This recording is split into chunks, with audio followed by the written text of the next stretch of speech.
평생을 배울 만큼 배우고 가질 만큼 권세를 가지고 그리고 누구에게도 한 점 부끄러움없는 삶을 살다가 인생의 계획이 없는 담에색 도상에서의 주님을 만나고 그 핏값으로 사신 주님이 어떤 분인가를 그 핍박하는 과정 속에서 만나게 되고 그 만남이 자신의 인생의 후반기를 완전히 바꿔놓는 그런 은혜를 경험하고 한 번도 쉬지 못하고 복음을 전하기 위해 세계를 누비며 말씀을 전파하다가 감옥에 갇혀서 일생을 끝맺히는 그런 시점에 쓴 글이 바로 빌립보서입니다.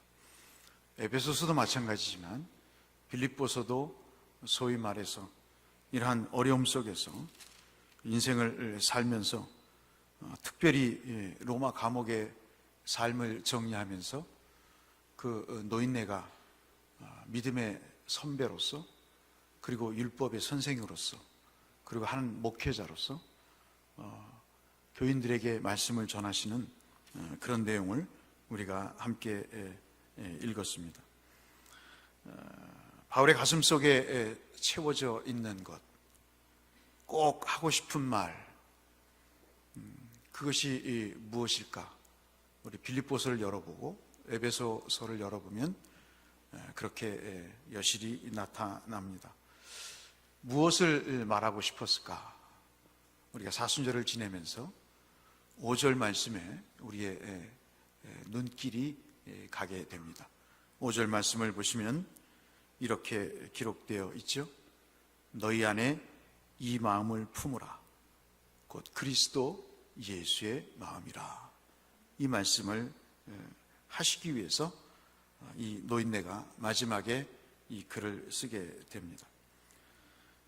초대교회 수많은 핍박 속에 살았던 사람들, 경제적으로 어려웠던 사람들, 신분적으로 보장받지 못했던 고단한 인생을 살았던 사람들, 종교적으로, 정치적으로, 신분적으로, 경제적으로 어려움을 겪었는데 가정에서조차도 어려움을 겪은, 신앙 때문에 어려움을 겪은 그들에게 얼마나 피곤한 인생을 살았던 그들에게 그들을 향한 바울의 이 심정은 이 한 문장에 그대로 고스란히 담겨져 있다고 볼 수 있겠습니다.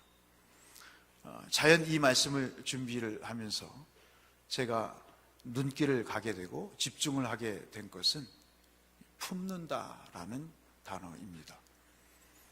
우리가 품는다는 말을 잘하죠. 근데 여러분 살다 보면 품는 게 얼마나 어려워요. 모양도 안 맞아서 짝이 안 맞는 경우가 있어서 품지 못하고 생각이 달라서 그리고 의도하는 의도가 달라서 무조건 품을 수도 없는 거고 또 이성 간에 품을 수도 없잖아요. 그리고 동성이라 할지라도 그렇게 품는다는 것은 쉽지가 않았기 때문에 이 품는다는 단어를 다시금 사전을 찾아보면서 그 단어의 뜻이 무엇인가를 봤습니다. 그 뜻을 열어봤더니 무언가를 안으로 들이는 것이랍니다. 한번 따라서 하실까요? 품는다는 것은 무언가를 마음 안으로 들이는 것입니다. 여러분은 뭘 들여놓고 계세요? 여러분 예수를 믿으시면서 여러분의 마음에는 뭘 들여놓고 계세요? 내 가슴속에 무엇가 채워져 있는가를 보면 내 가슴속에 무언가 들여놓고 있는 것을 보면 그 사람의 삶을 짐작해 볼 수 있습니다. 바꿔 얘기하면 누구에게 질문을 하죠. 당신의 인생에 있어서 가장 중요한 게 뭐예요? 라고 물어본다면 나는 자식이야. 나는 건강이야. 뭐 인생 뭐 별다른 게 있어? 그저 즐기며 사는 거지. 그 사람이 가슴에 들여놓고 있는 그것이 그 사람의 인생을 결정하는 것이다. 근데 사도 바울이 오늘 이야기하는 것은 너희 안에 무엇을 품으라고 그래요? 그리스도 예수의 마음을 품으라. 우리 모든 성도님들이 그런 분들이 되시기를 주의 이름으로 축복합니다. 바울은 그리스도의 마음을 품으라고 권면하고 있습니다. 예전에, 지금도 사실 제가 늘 기억하고 또 생각하는 거지만 그게 마음에 와 닿았습니다. 여러분 TV를 한번 보시면 드라마가 나오잖아요. 그 드라마에 명대사가, 제게 잊을 수 없는 대사가 하나 있어요. 한번 따라서 하실까요? 내 안에 너 있다.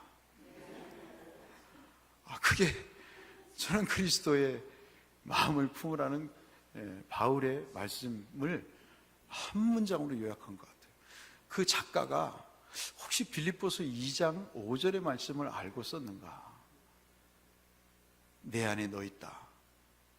저희 집사람한테도 고백하지 못한 것. 제가 연애할 때 집사람이 당신은 왜 프로포즈도 안 하느냐? 그래가지고 억지로 카드 빌려가지고 프로포즈 했다가 망신당한 적이 한 번 있는데요. 내 안에 너 있다. 그게 어디 쉬운 일입니까? 나는 너고 너는 넌데 너 안에 내가 있다는 말이 어디 그렇게 쉬운 일이겠어요? 참 느끼한 표현이지만 그러나 되씹어 보면 얼마나 아주 구구절절한 사랑의 표현이겠습니까? 너와 내가 구별이 없다는 거죠. 성경을 이것을 얘기할 때는 아담이 먼저 이 표현을 했는데 이는 내 뼈 중에 뼈요 살 중에 살이로다. 당신은 나와 분리된 존재가 아니라 당신은 나의 일부인데, 나의 전부인데 내 뼈이고 내 살이다. 뼈와 살이라는 것은 다른 거지만 다른 것을 함께 얘기하면서 전체를 표현하는 것이 성경의 메리즘이라고 얘기를 누차 드렸습니다. 하늘과 땅을 얘기하면서 전체를 말씀을 드리는 것이라고 설명을 드렸죠. 남녀를 말씀하시면서 인간 전체를 이야기하는 것이 메리즘이다. 그렇게 말씀을 드린 적이 있습니다.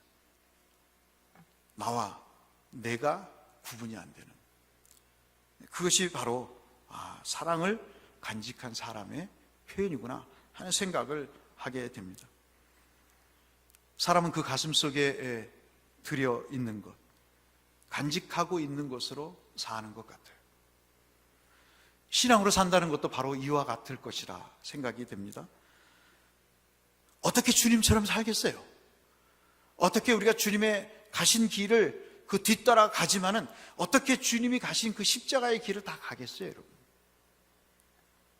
그럼에도 불구하고 사도 바울이 빌립보 교인들에게 자신의 삶을 마지막 정리하면서 주신 말씀이 뭐냐면 너희 안에 이 마음을 품으라. 곧 그리스도 예수의 마음이니 라고 말씀을 하고 있습니다. 주님의 마음을 품기 위해서 그가 먼저 버려야 될 것이 있다고 이야기를 하면서 우리가 읽은 1절로 4절에 그 말씀을 하고 있습니다. 이걸 버리지 않으면요, 그리스도 마음이 우리 속에 들여지지를 않는다는 거예요. 사도 바울의 논조는, 그 논리는, 설교의 가장 핵심은 무언가를 비워야 그리스도의 마음이 들여지게 된다는 것이죠. 여러분 생각해 보세요. 그렇지 않습니까? 지금 남편과 지금 아내를 사랑하게 된 것은 옛 애인을 버렸기 때문에 사랑이 가능한 거지, 지금도 옛 애인을 마음속에 담아두고 있는데 사랑하면서 내 안에 너 있다고 하는 말은 거짓말이에요. 제 친구가 그랬다니까요. 제 친구가 실컷 사귀어놓고 내 안에 너 있다고 이야기를 수백 번 하고도 그 치아 사이에 낀 고춧가루를 보는 순간 정대미가 떨어져서 파혼을 하는 그런 경우를 봅니다. 사도 바울이 그리스도의 마음을 품으라, 그리스도를 들여놓으라 하면서 네 마음에 이것부터 먼저 버려라 라고 하시는 말씀이 뭔가를 한번 보실까요? 버려야 될 것이 두 가지를 이야기를 합니다. 그것이 하나가 뭐냐면요, 여러분 3절에 기록되어 있습니다. 3절 다시 보시면 아무 일에든지 무엇과 무엇으로 하지 말라고 그래요? 다툼이나 허영으로 하지 말고 무슨 마음으로? 겸손한 마음으로 어떻게 해요? 자기보다 남을 낮게 여기고. 그러니까 버려야 될 게 뭐죠? 다툼이나 허영인 거예요. 자기가 그렇게 살았어요.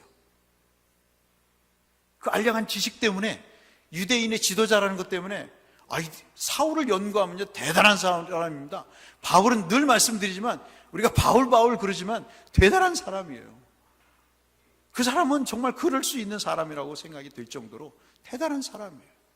어디 가서 사울 그러면 전 진짜 명함을 안 내도 다 머리를 숙이는 그런 사람입니다. 이 사람은 도덕적으로도 완벽했지만 이 사람은 실력 면에서도 완벽한 사람이고 신분 면에서도 완벽한 사람이에요. 스데반을 죽이는데 표를 던집니다. 저놈은 죽여야 된다고. 서리뭉치를 불들 말아서 씩씩거리면서 다니면서 그 이교도인 예수를 믿는 사람을 잡아 죽이는 것을 그는 정의로 여겼던 사람입니다. 그리스도의 평안을 증거할 때 그곳에 들어가서 평안을 가르치는 설교자와 그 말씀을 듣는 사람의 목을 쳤던 것이 바로 사도 바울이었습니다. 그 인생의 대부분은 다툼이었습니다. 그 인생의 대부분은 가말리알 문화에서 공부한 바리새인 중에 바리새인이요, 그리고 히브리인 중에 히브리인, 그리고 로마의 시민권을 가진 자로 그는 충분히 자랑했던 사람입니다. 어디 가나 그에게 있어서는 존귀와 영광이 따라다녔던 사람이죠. 그렇게 다툼을 갖고 허영을 갖고 살아왔던 사람이 인생의 마지막을 정리하면서 감옥에서 다툼이나 허영으로 하지 말라고 말씀을 합니다. 다툼은 잘 아시죠? 허영은 부풀어진 것입니다. 뽐내기 위해서 부풀리는 것입니다. 속은 아무것도 없는데 부풀려서 자기가 대단한 것처럼 여기는 것이 허영입니다. 그래서 어느 성경에서는 비어있는 것이다, 그렇게 이야기하기도 합니다. 오늘 주님은 사도 바울의 입을 통해서 이야기합니다. 다툼과 허영을 버릴 것을 이야기를 합니다. 염소 뿔처럼 들이받고, 그리고 늘 다툼이 그 사람의 특징으로 여겨졌던 그런 삶에서 이제는 버릴 것을 이야기를 하죠. 예수 믿는 사람에게 있어서 참 우리가 버려야 될 것이 이 다툼과 허영인데, 이게 참 되지를 않는 것 같아요.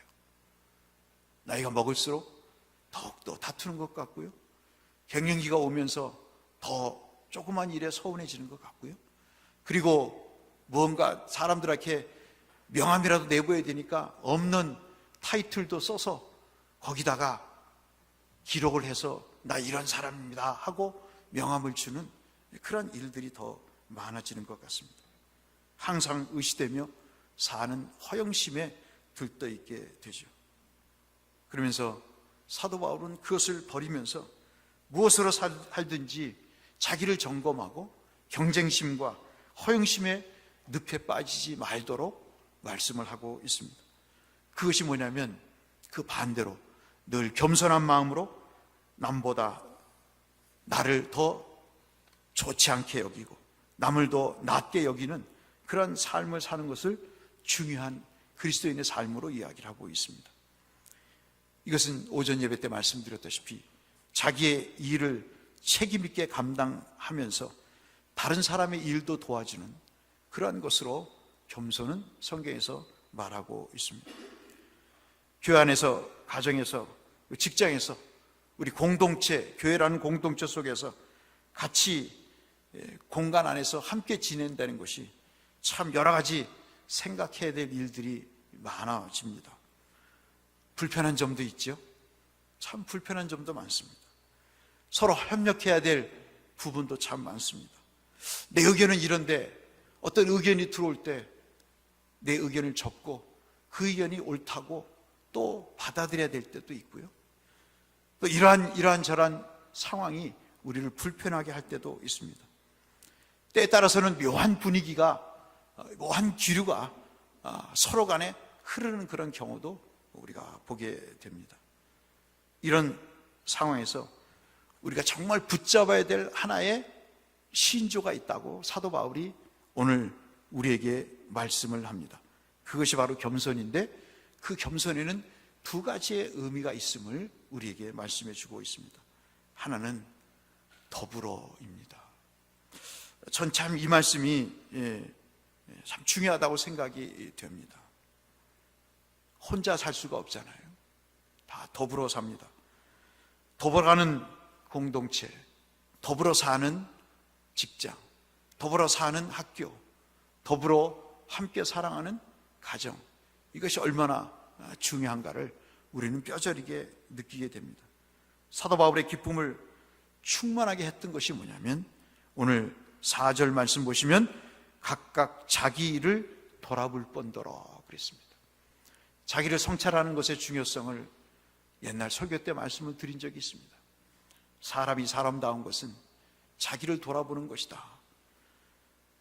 자기를 돌아볼 뿐만 아니라 각각 다른 사람들의 일을 돌아보아, 그렇게 말씀하고 있습니다.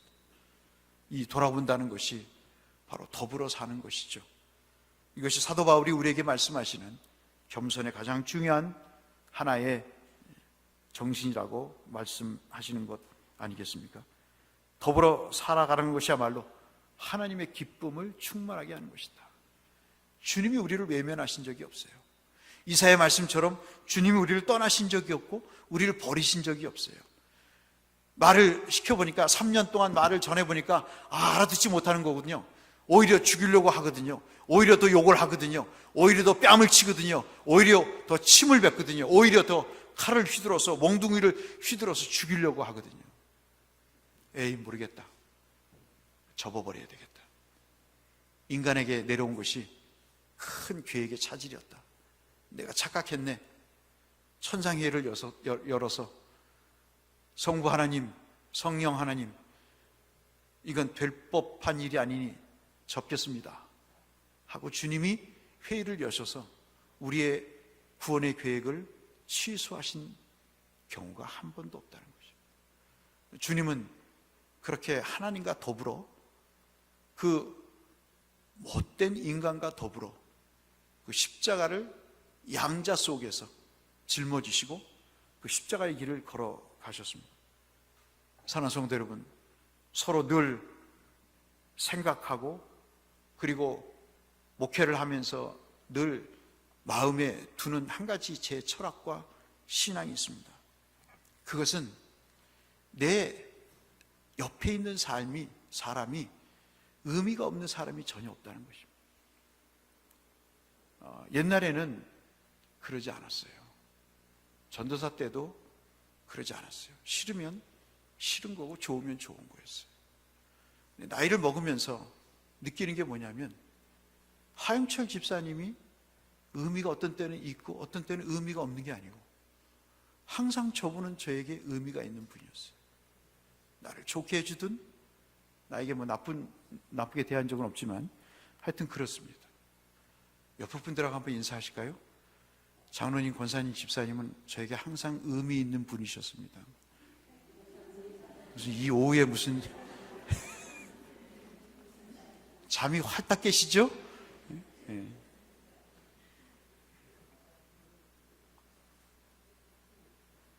의미 없는 사람이 없어요. 좋은 사람은 좋은 사람대로 의미가 있어요. 내게 해코지 않은 사람은 해코지 않은 사람대로 의미가 있어요. 오늘 저는 청년들 얘기를 듣고요, 얼마나 기뻤는지 몰라요. 개봉박두 광고 시간에 말씀을 드리겠습니다만 얼마나 그 말이 제게 큰 교훈이 되는지 몰라요. 목사로 살면서, 성도로 살면서 의미 없는 사람이 어디 있겠어요?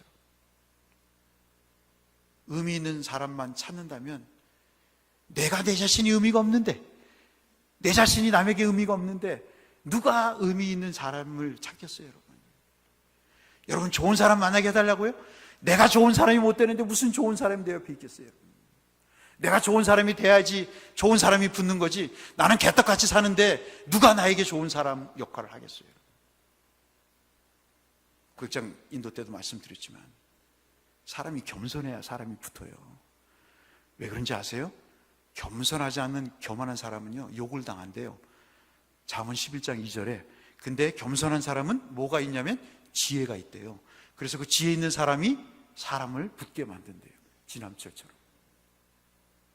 그런 은혜가 있기를 주의 이름으로 축원합니다.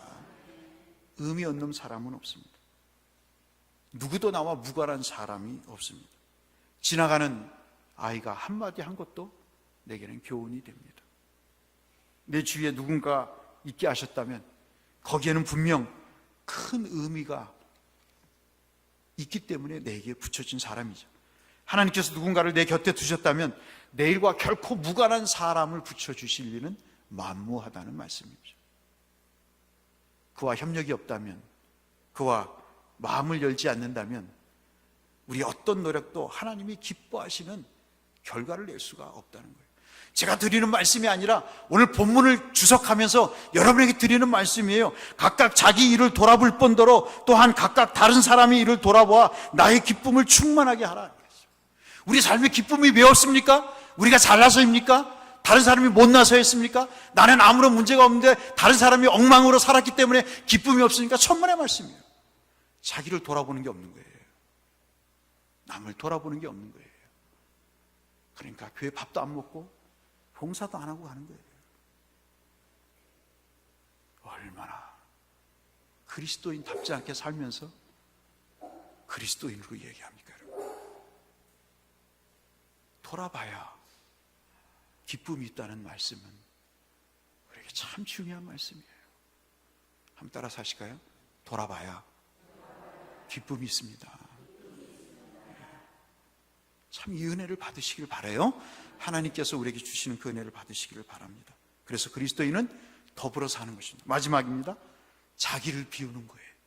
겸손은 더불어 사는 의미도 있지만 겸손은 자기를 비우는 것이랍니다. 바울 사도가 말하는 그리스도의 마음을 요약하자면 자기 비움입니다. 어떤 마음에 그런 마음이 있습니까? 6절 말씀이죠. 한번 보실까요? 같이 읽겠습니다. 시작. 그는 근본 하나님의 본체이시나 하나님과 동등됨을 취할 것으로 여기지 아니하시고 7절입니다. 오히려 자기를 비워 종의 형체를 가지사 사람들과 같이 되셨고. 본체와 형체를 얘기합니다. 6절에서는 하나님의 본체를 얘기하세요. 하나님 그분이셨다는 거죠. 그 하나님이 사람의 형체, 사람의 본질과 똑같은 그러나 죄는 없으신 사람으로 오셨다는 겁니다. 그 사이에 뭐가 있냐면 뭡니까? 자기를 비워 그랬습니다. 종이 되었다 그랬습니다. 제 고민이 하나 있어요. 왜냐하면 나이가 먹어갈수록 자꾸 권위적인 거예요. 이게 참 저에게도 숙제입니다. 어떤 목사님이 그렇게 이야기하시더라고요. 홍 목사는 목회의 정신을 어디에 두어 커피를 마시면서 그러시더라고요. 저는 친구 같은 목사가 됐으면 좋겠습니다. 껄껄 웃더라고요. 다 해봤다는 거죠. 예? 아니면 바보스럽다는 거죠. 그래서 한마디 참지 못하고 얘기를 하시더라고요. 이보게 친구 같은 목사가 되면 목사를 우습게 생각해.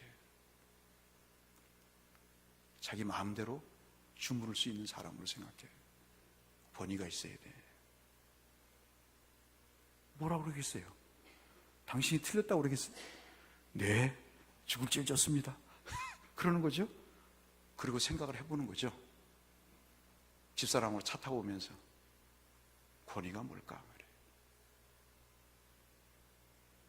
눈 씻고 찾아봐도 내가 목사있네 하고 목에 힘줘서 권위가 생기는 건 아닐 거예요. 따라서 하실까요? 성도의 권위는 하나님이 주시는 겁니다. 내가 만드는 게 아니에요. 하나님이 하나님의 그 뜻대로 살 때 존경이 따르고요. 거기에 하나님이 권위를 덧입혀 주시는 거죠. 내가 만들어서 하는 것은 권위가 아닙니다. 그것은 오만이죠. 그것은 권위가 아닙니다. 사랑하는 성도 여러분, 그리스도는 사도 바울의 입을 통해서 자기를 비우는 것이 오늘 겸손의 모습으로 말씀을 하고 있습니다. 그 겸손의 모습 가운데 가장 대표적인 것이 종이라고 하는, 둘러스라고 하는 그런 단어입니다. 요즘은 종을 찾기 쉽지 않습니다. 목사는 종으로 얘기하는데 자기는 종으로 생각하지 않아요. 그리스도인의 종으로 여기지만 결코 종의 모습이 보이질 않습니다. 주인의 모습만 보일 뿐이죠. 그리스도는 종이 되셨습니다. 그리스도는 하인이 되셨어요. 그리스도는 헬퍼가 되셨습니다. 서번트가 되셨어요. 결코 로드라고 자기 스스로를 이야기한 적이 없습니다. 이것이 자기 비움의 내용이죠. 그래서 그 자기 비움 속에 좋은 학벌도, 좋은 배경도, 좋은 어떠한 환경도 자랑하지 않고 세상이 무지랭이 같이, 세상이 어떤 이슬같이, 세상이 안개같이 그 모든 것을 날려버리고 오직 그리스도를 위해서 사는 결단만이 있었습니다. 오늘 바울은 우리에게 자기를 비워야 그리스도의 마음을 품을 수 있다고 얘기하면서 자기를 비우는 것을 바로 겸손으로 더불어 삶으로 이야기를 하면서 그리스도의 마음을 담아 드릴 수 있다고 말씀을 하고 있습니다. 사순절을 지내시면서 이 한 주간 그렇게 한번 살아보지 않으시겠습니까? 그리스도를 마음에 들이시고 그리스도를 마음의 중심에 두시면서 그리스도를 생각하고 주님이 이번 주일은 뭐를 하셨을까? 예루살렘에 입성하시기 위해서 병자를 고치시고 그리고 제자들의 깨우침을 이루시고 그리고 6월절 잔치를 하시면서 당신의 그 제사를 준비를 하셨겠구나 하면서 종 되신 그리스도를 생각하시면서 더불어 살 사람들, 그 사람들에게 한번 문안 인사를 하시고 그 사람들을 위해서 한번 기도 한번 하시고 그리고 내가 비워야 될 것이 뭔가, 돈에 욕심이 있어 형제도 버리고 친척도 버리고 자기 혼자 살고자 애를 쓰는가, 모든 사람을 나보다 낫게 여기라고 그랬는데 우월의식 속에서 살았던 내 우월감을 버리고 내가 이 한 주간 한번 살아봐야 되겠다 하는 그런 결심을 하시는 것도 오늘 우리가 그리스도를 품는 일이 되지 않은가 싶습니다. 이런 더불어 살고 그리스도의 마음을 드리기 위해 자기를 비워 가시는 한 주간의 삶을 사시는 우리 모든 성도님들 되시기를 주의 이름으로 축원합니다. 기도하겠습니다.